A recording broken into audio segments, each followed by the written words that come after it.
এই হ্যান্ডকাপ লাগা।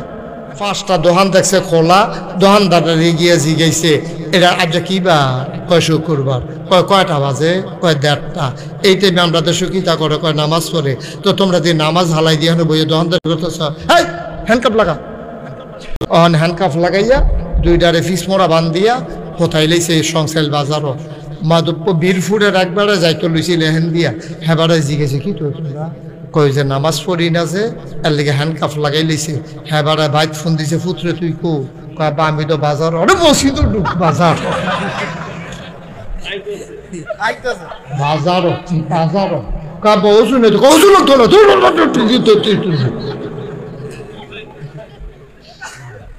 সংসাইল বাজারও একটারে যদি ফিস মোড়া বান দিয়ে হতাইলাউন যায় মিরপুরের তারা অজু সারা মসজিদ ঢুকালাই ঠিকনি রে। তাইলে বোঝা গেল নামাজ কায়েম করা তো কঠিন না। একটা ঘটনা ঘটাই দাও, আমার দেশে যে এই ছোট ছোট বাচ্চাদেরকে ধর্ষণ করতে আছে, পেপার পত্রিকা তাইতে আছে, আমরা কইতে কি মানুষ না জানোয়ার? তে তো ছোট বাচ্চারে তার কি জিফুত নাই, নায়নাত কোন নাই, তে কেমনে এই ঘটনা ঘটাইলো? আমি কই এই ওয়াজে বইতো না। একটারে ধরো ধইরা ঢাকা স্টেডিয়ামের সামনে অথবা গুলিস্তানের মোড়ে অথবা বাইতুল মুকাররমের উত্তর গেইটে শুক্রবারে নামাজের পরে তারে কোমর পর্যন্ত ডুবাইয়া পাথর মারতে থাকো। মারতে মারতে মারতে মারতে যখন মৃত্যুর কুলে ঢলে পড়বে তখন দেখবা আমরার বেড়াইতে সুবিধা পাইল কানে মাছি লাগতো না, ঠিক কিনা? এত কঠিন নিয়ে নেবার, এত কঠিন? 8 বছরের বাচ্চা, 6 বছরের বাচ্চা, বাচ্চার ভাব গেছে না হলো। এইরকম মানুষের উপরে নির্দয় ভাবে আপনি ধর্ষণ করে। আহারে মানুষ রে, হিয়াল কুত্তার চাইতে আমরা নিকৃষ্ট হয়ে গেছি, ঠিক কিনা? এটা ওয়াজে ধরতো না।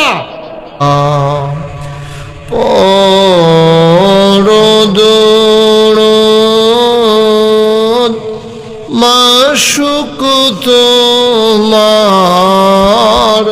মদিনা,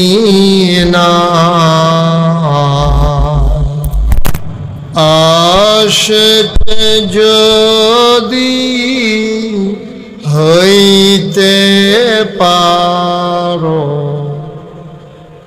আশিক যদি হইতে পারো, যাইবা সোনার মদিনায়।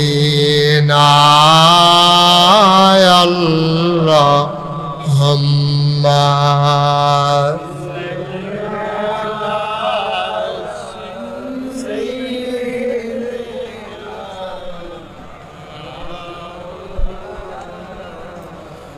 মুহাম্মদ ওয়ালা আলি সাইয়্যিদিনা।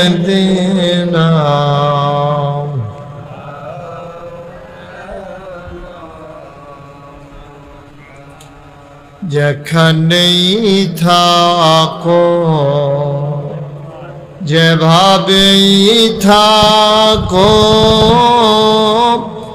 নবীজির দুরূদ ছাইরো না। যেখানেই থাকো, যেভাবেই থাকো, নবীজির দুরূদ ছাইরো না। নবীজির দুরূদ না ছাড়িলে, নবীজির দুরূদ না ছাড়িলে, নবীজি তোমায় ছাড়বে